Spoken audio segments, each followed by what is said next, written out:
Rahim.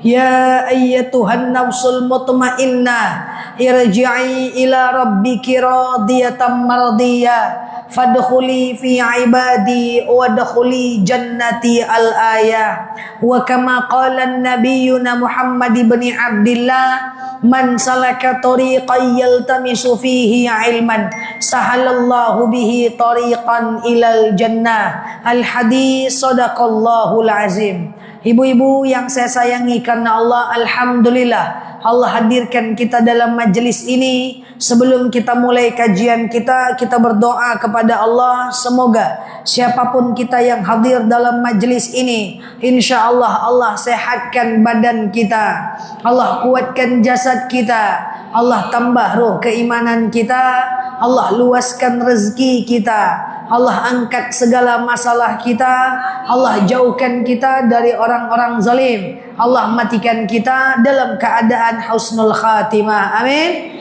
Allahumma amin. Pas ngomong masalah, kuat kali yang di ujung nampak ya, penuh masalah ya, enggak ya. Selanjutnya salatan salaman daimaini mutalazimaini ala nabiyyina Muhammad ibn Abdullah. Salawat salam kita hadiahkan kepada baginda Nabi. Allahumma salli ala Muhammad wa ala ali Muhammad. Sehat semua, Bu? Baik, karena ini adalah kajian pertama saya dalam majelis ini, maka sesuai tadi kita cakap, insya Allah. Tapi lihat saya asli belum ya? Baru ini lihat saya yang asli ya? Sungguh terlalu. Oke, baru ini ya? Biasa lihat di handphone aja ya? Oke, Masya Allah. Insya Allah saya akan menemani ibu-ibu semua lebih kurang sampai Ramadan tahun depan. Lebih kurang berarti hanya 10 judul yang kita bahas, karena potong Syawal dan Ramadan. Iya dong? Berarti satu tahun ada 10 kali kita ketemu. Jadi kita membahas yang penting-penting aja, karena waktu kita nggak terlalu banyak untuk kita bertemu. Semoga ibu-ibu yang saya sayangi karena Allah, pertemuan kita hingga 1 tahun ke depan Allah mudahkan kita untuk mengamalkan apa yang kita dapatkan dari guru-guru kita. Amin Allahumma amin. Ini kajian udah dimulai sebelumnya kemarin-kemarin? Sudah ya? Oke, karena ini adalah kajian pertama kita berada dalam majelis ilmu ini, maka seperti biasa dimanapun saya pertama kali menginjakkan kaki dalam satu majelis, saya selalu membahas tentang kewajiban dan keutamaan menuntut ilmu Allah. Kenapa ini penting? Supaya kita tidak asal datang, tapi datang dengan niat benar-benar lurus dan tahu kenapa kita harus datang. Cocok? Baik, ibu-ibu kita mulai ya. Ibu-ibu yang saya sayangi karena Allah, kita akan bahas daripada hukum menuntut ilmu, terus kita bahas status hukumnya, dan kemudian kita bahas apa keutamaan orang-orang yang hadir dalam majelis ilmu. Apa itu majelis? Majelis itu jala saya julusu, duduk. Berarti majelis orang-orang yang duduk. Taklim artinya belajar. Berarti majelis taklim orang yang duduk dan belajar. Majelis, kalau ibu duduk dengan suami dengan anak di depan TV, majelis juga namanya, tapi majelis nonton namanya. Kalau ibu duduk sambil makan bareng-bareng, majelis juga, majelis makan namanya. Tapi kita ini adalah majelis taklim, orang-orang di mana duduk dan kemudian mempelajari ilmu agama. Insya Allah. Ibu-ibu yang saya sayangi karena Allah, karena kita berada dalam majelis taklim, maka ini awal kajian kita. Insya Allah bulan depan kita akan membahas kurban, karena dekat dengan kurban dan seterusnya. Cocok ya? Oke. Menuntut ilmu agama itu ada dua. Menuntut ilmu itu ada dua. Ilmu di dunia ini cuma ada dua. Yang pertama ada namanya ilmu dunia. Ilmu dunia itu status hukum menuntut ilmu dunia adalah fardu kifayah. Apa namanya? Fardu kifayah. Apa itu fardu kifayah? Fardu kifayah adalah fardu yang mana jika udah ada orang yang melakukan, kita tidak wajib lagi menuntutnya. Contoh ilmu kedokteran. Di jalan nangka ini cukup ada satu dokter, maka yang lain tidak perlu lagi jadi dokter. karena menuntutnya fardu kifayah. Ilmu kebidanan cukup ada 4-5 orang bidan daerah kita, yang lain tidak wajib belajar ilmu bidan karena dia ilmu dunia. Betul? Contoh misalnya lagi ilmu jadi pilot, ilmu filosofi, ilmu kedokteran, ilmu keperawatan. Tidak perlu semua orang jadi perawat. Kenapa? Karena menuntut ilmu dunia hukumnya fardu kifayah. Jika sudah ada yang menuntutnya, maka kita tidak wajib lagi untuk mengerjakannya. Sampai sini paham? Memandikan, mengkafani jenazah hukumnya apa? Fardu kifayah. Tidak perlu satu RT memandikan jenazah. Takaji lo ayat tuh beko. Cukup 6 orang saja yang memandikan, maka yang lain tidak kena dosa lagi. Kan gitu fardu kifayah. Datang ke pesta hukumnya apa kalau diundang? Datang ke pesta hukumnya apa kalau diundang? Kok ragu menjawab? Apa hukumnya kalau diundang? Kalau nggak datang? Diam pula. Ibu pernah sunnah aja lah. Pernah diundang datang pesta? Pernah. Datang ke pesta kalau diundang hukumnya? Hukumnya wajib. Oke, yakin? Terus kalau nggak datang hukumnya berdosa. Datang ke pesta itu status hukumnya fardu kifayah, itu status hukum paling kuatnya. Fardu kifayah. Jika kita tidak bisa datang karena suatu hal, maka selagi pesta itu jalan tanpa kehadiran kita, kita tidak datang tidak berdosa. Paham tuh? Datang ke pesta hukumnya apa? Wajib kau diundang. Kau tak datang? Loading. Sebagian mengatakan memang sunnah, tapi sebagian mengatakan fardu kifayah. Jadi wajib juga, tapi statusnya itu wajibnya itu kifayah. Kalau udah ada sebagian melakukan, yang lain tidak kena dosa lagi. Sama dengan menuntut ilmu agama, wajib juga, cuman wajibnya ilmu dunia wajib juga, cuman wajibnya kifayah. Paham sampai sini nih? Oke. Pusing? Menggeleng-geleng nampak ya? Oke, clear? Nah, menuntut ilmu dunia tadi hukumnya apa? Fardu kifayah. Tapi menuntut ilmu agama hukumnya fardu? Hukumnya adalah ceramah aja lah ustazah, jangan tanyo-tanyo oleh ustazah. Menuntut ilmu agama hukumnya fardu ain. Apa itu fardu ain? Fardu yang wajib untuk kita kerjakan. Ya, wajibnya ain, dia tidak bisa diwakilkan. Mau kita ibu rumah tangga, mau kita pembantu rumah tangga, mau kita tadinya nggak sekolah, mau kita sekolah, mau kita dosen, mau kita menteri, mau kita ini adalah orang biasa, orang luar biasa, orang-orangan, pokoknya menuntut ilmu agama hukumnya fardu ain. Salat hukumnya apa? Wajib apa? Salat hukumnya fardu ain. Tidak bisa diwakilkan. Bang, abang aja lah sholat zuhur bang 8 rakaat aku titip, bisa nggak? Nggak bisa. Puasa hukumnya fardu ain, bisa nggak diwakilkan?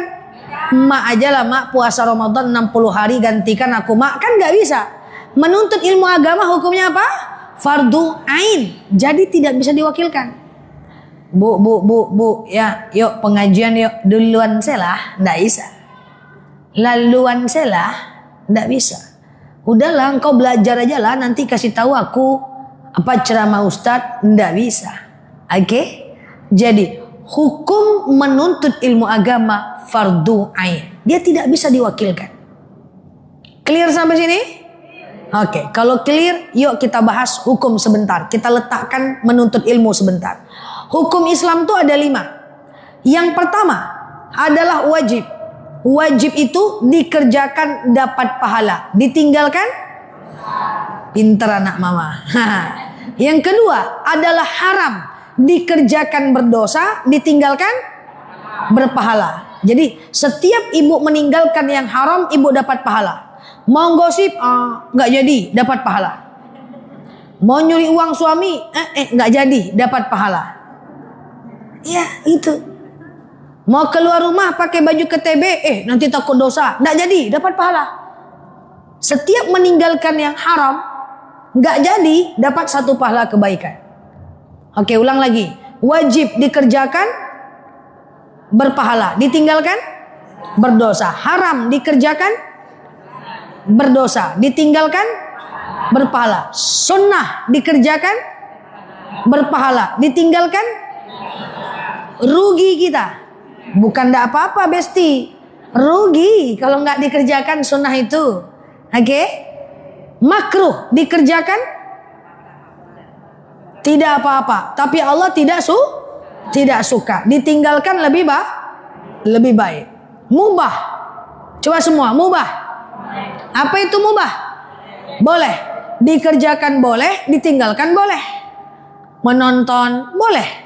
Tapi kurangi yang mubah, ganti dengan yang sunnah. Kurangi nonton, ganti dengan baca Quran. Ngalai-ngalai boleh, kurangi, ganti dengan ke masjid. Ngobrol-ngobrol boleh, kurangi, ganti dengan baca Quran. Santai-santai boleh, kurangi, ganti dengan zikir. Jalan-jalan ke mall boleh, kurangi, ganti dengan ke masjid. Jalan-jalan ke pasar boleh, kurangi, ganti dengan ke masjid. Jangan mubah semua isinya. Pagi menung-menung, siang ngangak-ngangak, sore ngalai-ngalai, malam pergi ke mall, itu aja isinya ya.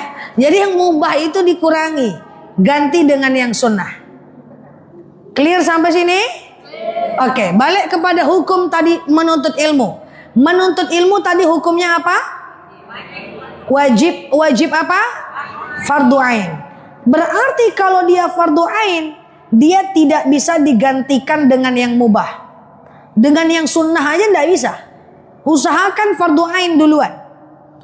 Kalau dia adalah fardu ain, maka dia lebih utama. Begitu kan? Maka apapun ceritanya, usahakan tetap datang dalam pengajian. Karena status hukumnya adalah fardu ain. Saya sering contohkan begini. Ibu mau datang dalam pengajian. Udah siap-siap wangi-wangi, pakai bedak 1 kilometer tebalnya, pakai lipstik mau pergi pengajian. Datang kawan, Besti, apa tuh? Hari ini cucuku ulang tahun. Terus kenapa? Kita makan bakso yuk, aku traktir. Dia ndak bisa ikut pengajiannya hari Jumat sore di masjid As-Sakinah. Ayolah makan bakso kita dulu. Nggak bisa ini ada pengajiannya. Habis maghrib lah nanti. Habis maghrib nanti suamiku di rumah, nggak bisa lagi aku. Sekarang aja lah. Nggak bisa aku. Ustazah Nela soalnya ustazahnya. Ustazah tuh bisa serak tuh di TikTok. Ustazah tuh banyak tuh di YouTube itu. Udahlah, kita makan bakso aja dulu. Terus ibu bilang, ayolah. Ayolah. Jawab. Makan bakso hukumnya apa?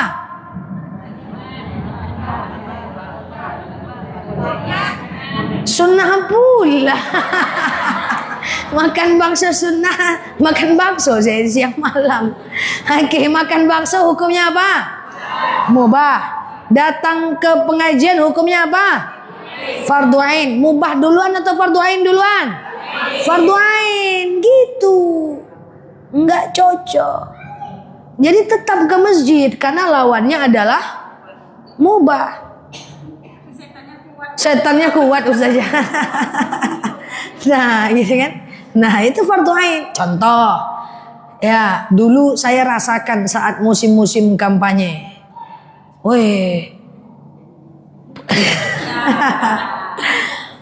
Pengajian lagi yuk.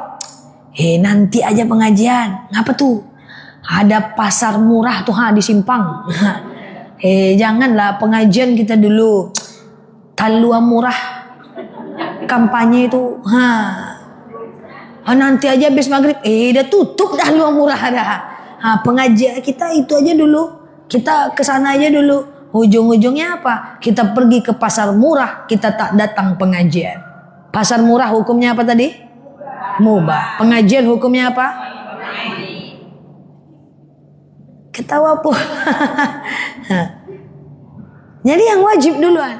baru yang mubah. Sekarang saya tanya, baca Quran hukumnya apa?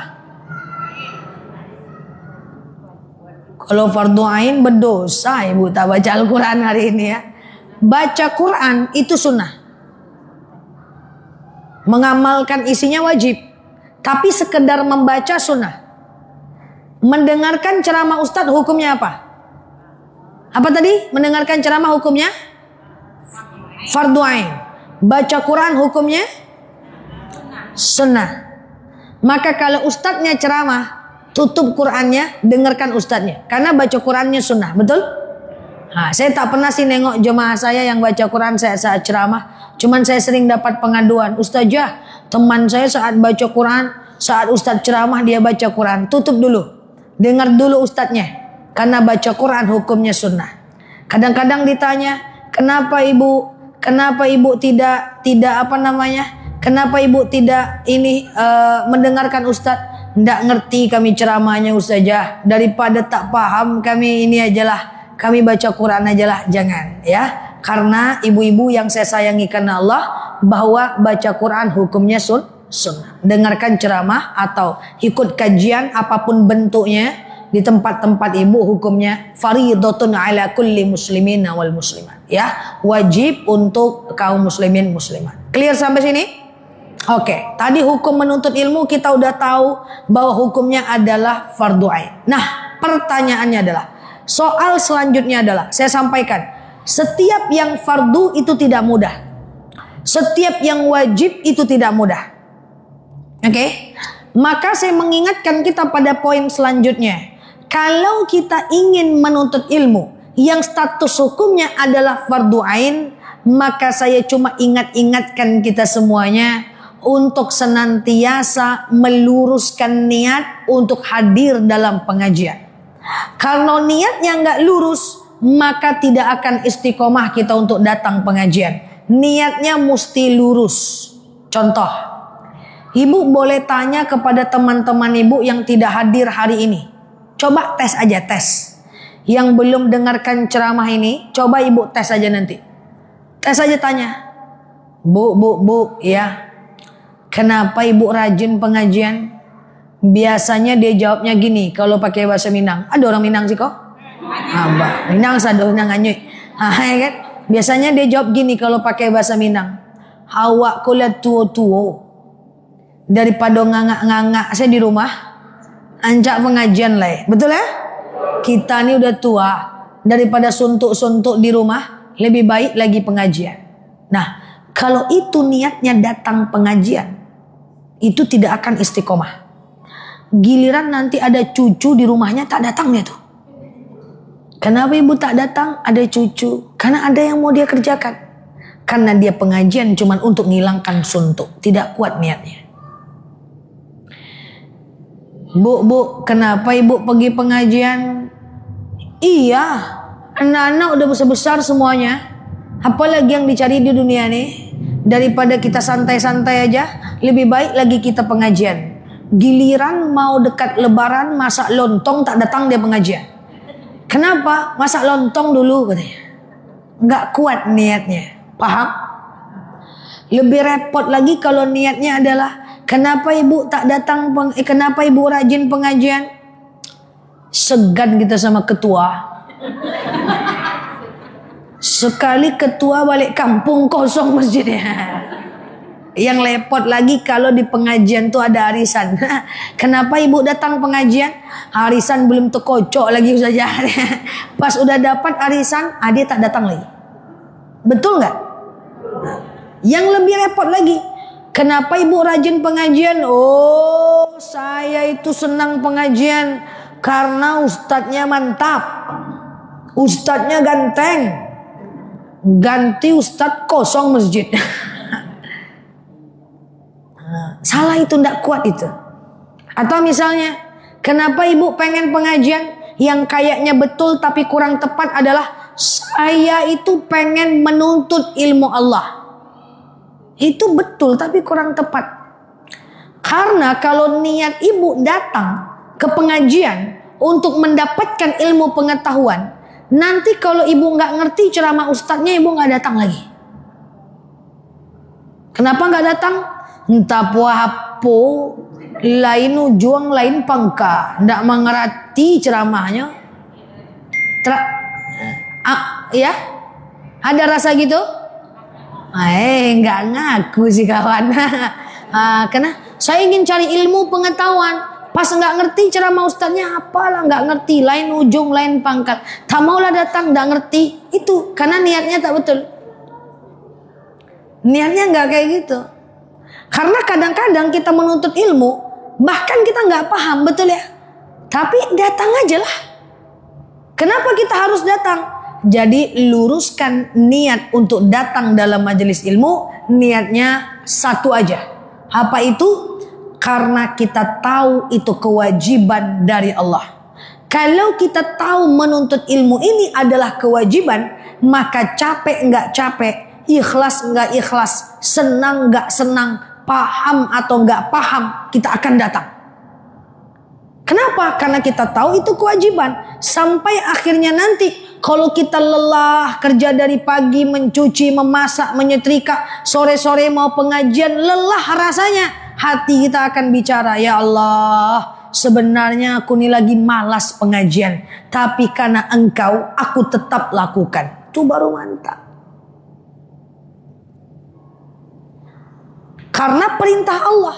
Mau gak mau, suka gak suka kita kerjakan. Sama dengan macam saya. Saya dakwah udah 21 tahun sampai sekarang. Apakah gak pernah capek? Capek juga. Walaupun sekarang udah enggak sih, karena udah santai saya. Dulu saya capek juga. Ya. Nah, apa yang saya cakap? Ya Allah, lelah nih ya Allah. Kalau gak karena Engkau, saya udah tak kerjakan nih. Karena Engkau lah saya masih tetap dakwah. Gitu dia. Karena kalau seandainya kita niatnya karena Allah, kita akan datang walaupun kita capek. Paham sampai sini? Walaupun ibu tekantuk-kantuk, enggak apa-apalah bu. Jangan-jangan pas tekantuk tuh turun hidayah, kan kita nggak tahu. Jadi saya bilang sama ibu-ibu, enaknya lah jadi jemaah. Tak perlu membaca banyak hal. Kalau ustadz-ustadz dia mesti membaca. Kami-kami ini mesti membaca kitab. Lalu menerjemahkannya. Lalu melihat permasalahan umat. Lalu dianalisa di kepala, keluarlah kalimat-kalimat yang seperti ini. Ini prosesnya panjang. Sementara jamaah kan cuma datang, duduk, anggo-anggo, gitu kan? Apa susahnya? Datang, duduk, anggo-anggo. Pas ditanya, apa ceramah tadi mak? Ndak jaleh do, yang penting lama kajinya, ya kan? Ndak ada masalah, duduk, anggo-anggo. Ditanya sama kawan, mau kemana mah? Anggo-anggo, ya kan? Anggo-anggo. Jangan-jangan pas teranggo itu dapatlah hidayah. Maka saya minta kita semua ibu-ibu, datanglah dalam pengajian. Siapapun ustadznya datang. Karena kita nggak tahu dari lisan yang mana kita akan mendapatkan hidayah.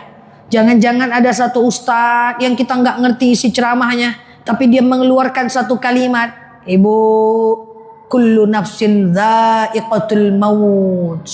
Semua kita pasti bakal mati. Atau kaji, yo datang hidayah. Kan kita nggak tahu. Ya, datang. Siapapun ustadznya datang. Nggak paham, anggo-anggo aja lah.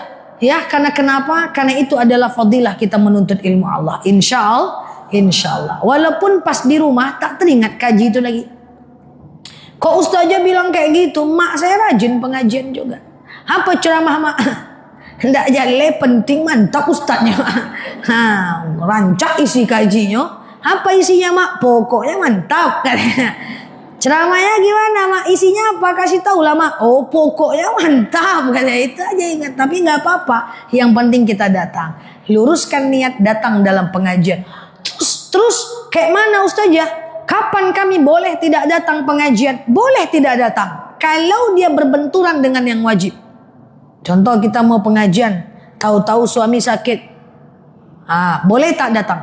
Janganlah ibu membantah. Bang, kutlubul ilm faridatun ala kulli muslimin wal muslimat. Lalu ibu menuntut ilmu wajib. Lalu ibu pergi pengajian, ibu tinggalkan suami sakit. Nah itu boleh menunda.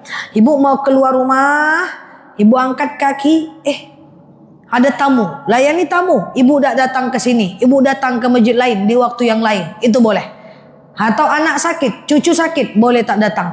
Tapi kalau seandainya cuman karena badan rangki-rangki, flu, batuk, datang aja lah.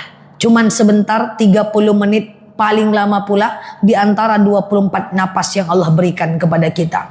Dia beda, Bu. Orang yang datang ke pengajian dengan yang tak datang beda. Hal yastawil ladina ya'lamuna ma la ta'lamun. Tak mungkin sama orang yang berilmu dengan orang yang tidak berilmu pengetahuan. Orang yang berilmu itu idealnya lebih tenang hatinya. Kalau dia dizolimin orang, oh dia ngerti konsep sabar. Kalau dia lagi di atas, dia ngerti dia harus bersyukur. Kalau dia di bawah, dia ngerti dia harus qanaah. Dia tidak pernah takut akan masa depan karena dia tawakal kepada Allah. Dia yakin doanya diijabah. Kalau ada yang tidak suka, dia mampu memaafkan. Kalau dia salah, dia siap meminta maaf. Enak kalau kita punya ilmu, Bu. Apa sakit yang tidak bisa disembuhkan dengan ilmu? Bisa. Sombong kita bisa sembuh kalau ada ilmu. Punya dengki kita sama orang, sembuh kita kalau kita rajin pengajian. Maka bedalah orang yang menuntut ilmu dengan orang yang tidak menuntut ilmu, beda. Tidak sama, ya. Walaupun kadang-kadang jemaah saya ada nanya, Ustazah, suami saya bilang saya udah nuntut ilmu, tapi saya masih juga melawan. Percuma datang dalam majelis taklim, kata suami saya, Ustazah. Saya bilang, ibu datang ke pengajian kayak gitu masih melawan, apalagi kalau tak datang. Habis suami itu ibu buhet. Bang, ini aku datang pengajian gini aku, Bang. Kalau tak datang habis muka kau, Bang. Kan pasti ada pengaruhnya walaupun tidak cepat. Paham nih? Jadi kalau ada orang pengajian tapi bergosip, kalau nggak ke pengajian pasti dia jadi profesor doktor di bidang gosip itu. Karena dia pengajian, dia masih anggotanya aja. Jadi kalau ada orang pengajian, dia masih kepo-kepo urusan orang. Dia peramai suasana, dia panitia. Coba kalau nggak pengajian, dia leadernya. Jadi memang betul tidak semua orang pengajian itu akan jadi baik. Tapi setidaknya 50% menuju kebaikan. Minimal dia mau menjemput hidayah. Walaupun tidak saat ini dia dapat hidayah. Paham nih? Nah, semangatlah. Makanya saya bilang sama ibu-ibu, beruntunglah ibu-ibu hadir, suka dengan ilmu-ilmu agama, suka dengan ceramah-ceramah agama. Saya sering bilang dengan jamaah saya online, offline, beruntung, Bu. Karena nggak semua orang suka diceramahi, nggak semua orang suka dengerin dalil, nggak semua orang suka mendengarkan ustadz-ustadz. Tapi kalau kita menjadi hamba Allah yang mau mendengarkan dan menikmati kajian Islam, fabi ayyi ala'i rabbikuma tukadziban. Nikmat mana yang mau kita dustai? Ini adalah nikmat yang luar biasa. Karena nggak semua orang Allah kasih suka untuk belajar agama Islam. Semoga kita lebih baik ke depan. Amin. Sikit lagi, 5 menit lagi. Nah, pertanyaannya adalah, kalau seandainya kami datang dalam pengajian, apa yang kami dapat, Ustazah? Kami tahu pengajian itu adalah fardu ain. Kami tahu kalau kami mesti datang ketika dia tidak berbenturan dengan yang wajib. Tapi pertanyaannya, apa yang kami dapat kalau kami datang dalam majelis taklim? Yang pertama, man salaka tariqan yaltamisu fihi ilman. Siapa yang dengan senang hati datang melunakkan kaki untuk hadir dalam majelis ilmu, sahalallahu bihi tariqan ilal jannah. Allah akan mudahkan langkahnya menuju surga. Amin. Jadi ibu kalau mau pergi pengajian harus dengan senang hati melangkahkan kaki menuju majelis taklim, maka Allah mudahkan nanti langkah ibu menuju surga. Masya Allah. Makanya kita harus punya 1000 cara untuk bisa datang pengajian, bukan memiliki 1000 alasan untuk tidak datang. Orang yang tidak mau dia akan buat banyak alasan. Hari Jumat nih, mendung nampaknya nih ya. Nanti hujan, udahlah Jumat depan aja lah. Jumat depan kan ada lagi dia Sakinah. Jumat depan tidak mendung, tapi gerimis-gerimis panas. Hujan orang mati nih mah. Sakit kepala nanti. Dah, tidak datang 2 minggu. Minggu ketiganya, tidak mendung, tidak gerimis-gerimis panas. Hujan lebat. Takkan datang Pak Ustadz nih. Tidak ada orang ke masjid. Dah 3 minggu tak datang. Yang keempat, tidak mendung, tidak hujan, tidak gerimis-gerimis panas, tidak pula hujan. Nah, rupanya panas berdengkang. Sakit kepala nih mah. Dah 1 bulan tak datang. Minggu kelima, Jumat kelima, tidak hujan, tidak gerimis-gerimis panas, tidak mendung, tidak panas banget. Lampu mati. Kok nggak ada ya? Ketua majelis taklim mengumumkan ya, dah 5 minggu tak datang. Kalau sudah tak datang 5 minggu, maka sudah tidak istiqomah. Kalau sudah tidak istiqomah, kita tidak akan peduli lagi mau mengaji, orang mengajilah, kita yang ndak lah. Apa itu istiqomah? Risau kalau kita ndak datang. Deh, apa ya pengajian Ustadz tadi ya? Aku nggak datang loh tadi. Saya nggak datang loh tadi. Deh, sayang kali nggak bisa datang. Itu kalau udah 5 minggu tak datang, ndak ada cerita, lewat. Tapi di sini wajah-wajah istiqomah semua nih. Iya tanda pula. Iya ya. Istiqomah. Jadi ketika kita senang menuntut ilmu Allah, maka insya Allah kita akan mudah jalan menuju surga. Insya Allah. Yang kedua, orang-orang yang datang dalam majelis taklim, maka insya Allah akan didoakan oleh malaikat Allah. Amin. Apa doa malaikat? Allahumma arhamhum, ya Allah, cintailah mereka nih ya Allah. Kalau Allah udah cinta sama seorang hamba, Allah tidak akan pengen dia kenapa-napa. Kalaupun ada ujian dikit aja kok, kalau kita dicintai oleh Allah. Yang kedua, Allahumma firlahum, ya Allah, ampunilah dosa mereka ya Allah. Ibu ada dosa? Oh dikit kok dosa ibu. Dikit-dikit ngomongin orang, dikit-dikit mari-ari suami, dikit kok ya kan. Nah, jadi ya Allah ampunilah dosa mereka ya Allah. Yang ketiga, Allahumma tub alaihim, ya Allah terimalah taubat mereka ya Allah kalau mereka bertaubat. Masya Allah, semoga kita diantaranya.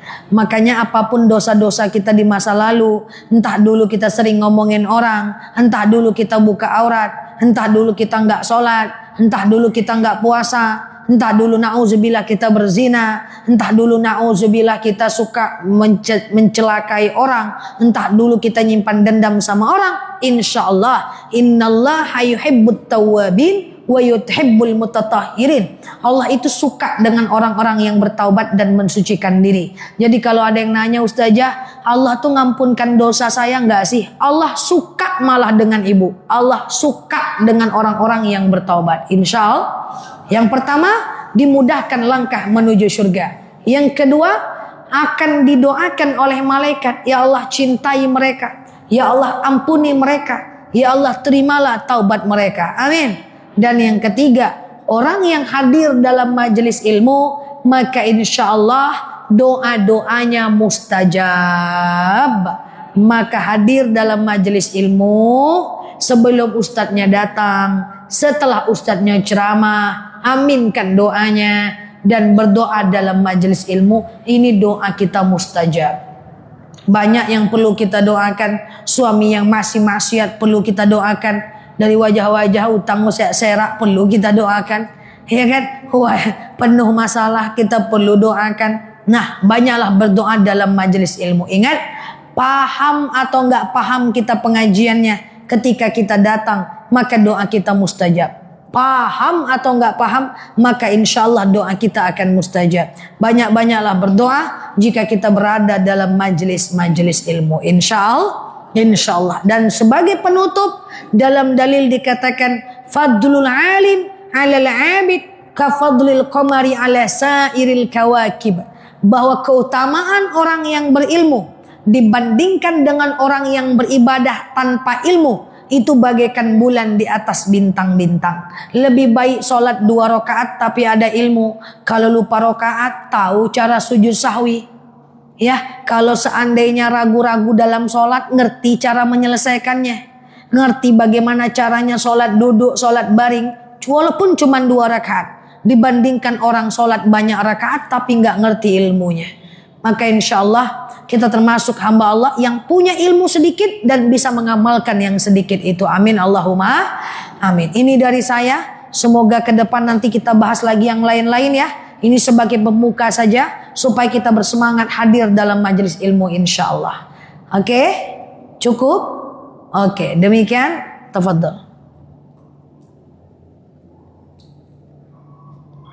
Assalamualaikum warahmatullahi wabarakatuh. Waalaikumsalam warahmatullahi. Saya tanya Ustaz mengenai korban jatuh kemana? Atau bagaimana? Apa? Kalau kita korban jatuh kemana?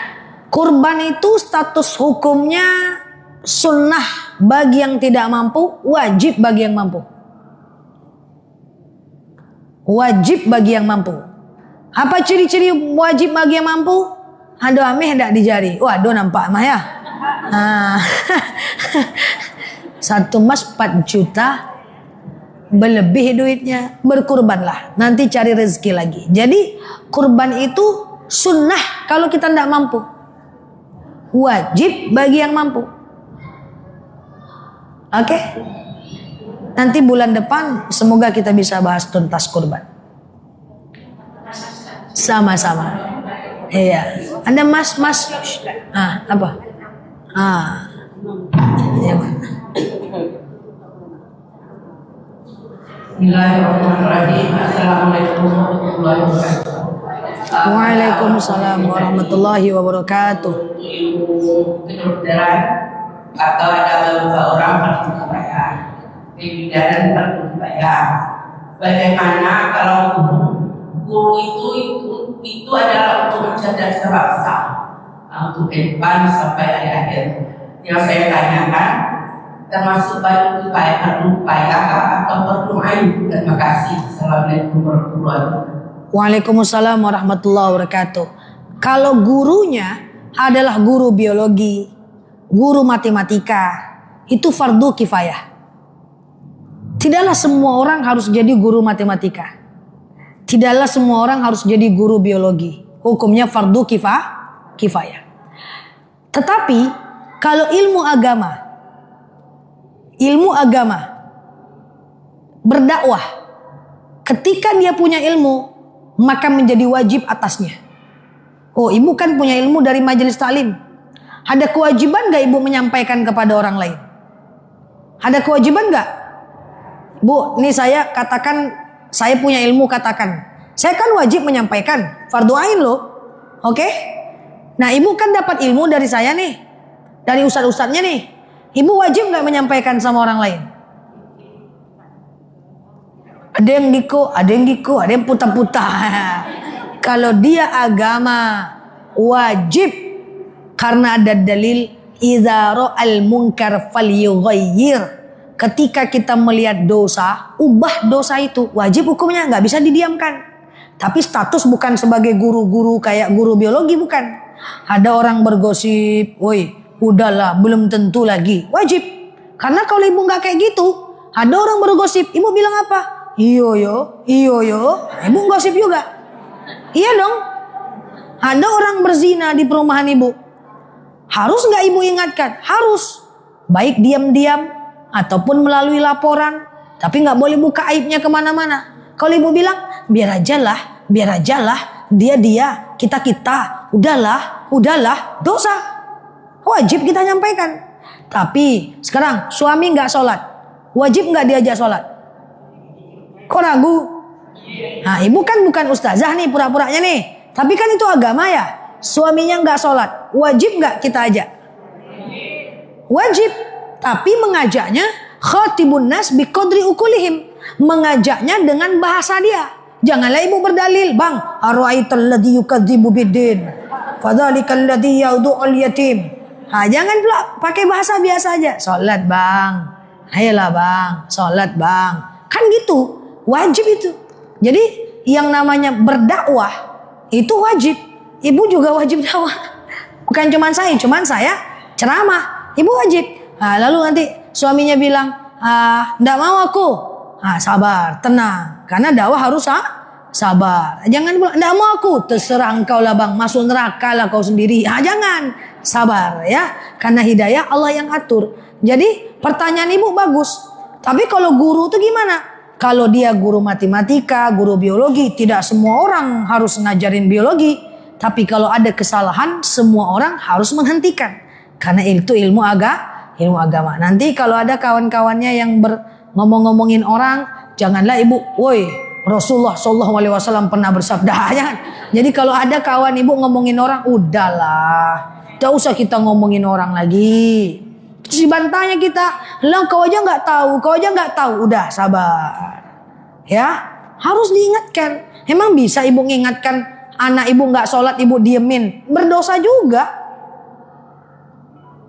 Emang kita bisa diamin teman kita yang gibah? Nggak bisa, harus diingatkan. Clear? Andai sakit kepala mengaji je ustazah. Mengingatkan semua orang yang salah. Makanya kalau nggak bisa mengingatkan kawan yang salah, maka bertemanlah dengan orang yang baik. Nggak ada orang baik ustazah, di rumah aja lah bu. Oke. Setiap ibu nengok kesalahan, ibu ubah kalau kita kenal ya. Kalau nggak kita kenal, cukup didoakan saja. Cukup ya. Oke.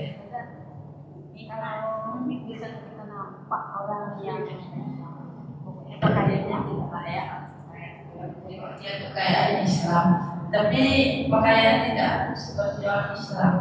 Bagaimana caranya kita untuk? Kalau kita kenal, kita omongkan saja. Kalau kita nggak kenal, abaikan.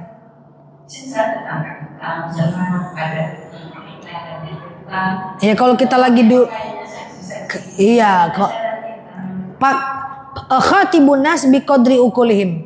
Ajarkan sesuai dengan bahasa ibu aja. Kalau ketemu aja, nggak perlu lo kaja ke rumahnya. Ya pakai bahasa ibu aja. Kalau pakai jilbab kamu pasti mantap, rancak. Misalnya kan, itu contohnya. Saya kalau ada teman lettingan saya yang dulu belum lagi menutup aurat, saya gitu-gitu aja caranya, santai. Kamu nih hidung mancung loh. Kalau pakai jilbab pasti kayak Barbie. Masa iya Nel? Cobalah kalau ndak percaya. Bulan depan dicobanya. Tapi masih dia ikat.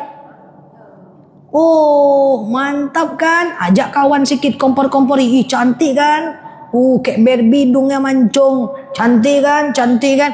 Kalau dikebawahin lagi tuh sampai nutup dada tuh. Imut-imut kayak anak pesantren. Kayak gitu caranya. Pakai bahasa gitu aja. Ndak bisa ndak bisa yudnina alaihinna min jalabibihinna, ndak bisa. Harus pakai bahasa sederhana. Tapi kita tidak perlu lihat respon mereka. Ya, jangan bawa perasaan, karena yang merubah bukan kita. Yang merubah adalah Allah Azza wa Jalla. Ingat, orang yang sekarang dosa, yang sekarang berpakaian ketat, yang sekarang tidak sholat, suatu ketika bisa jadi lebih taat dibanding kita. Jadi tugas kita bukan memaksa, bukan menilai, tapi mengajak. Karena hidayah Allah yang atur. Oke? Cukup ya? Wallahu a'lam bishawab. Ala hazihi niyah al-Fatihah.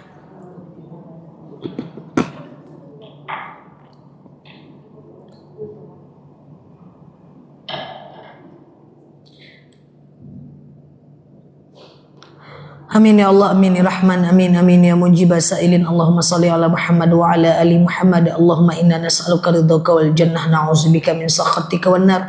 Allahumma inna nas'aluka salamatan fi dinina, afiatan fi jasadina, ziyadatan fi ilmina, barakatan fi rizqina, taubatan qabla al-maut, rahmatan indal maut, maghfiratan ba'dal maut.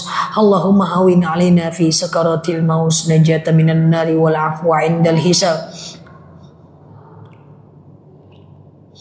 Allahumma antas salam minkas salam wa ilaika ya'udus salam fahayyina rabbana bis salam wa dakhalnal jannata daras salam tabarakta rabbana wa ta'alita ya hazal jalali wal ikram.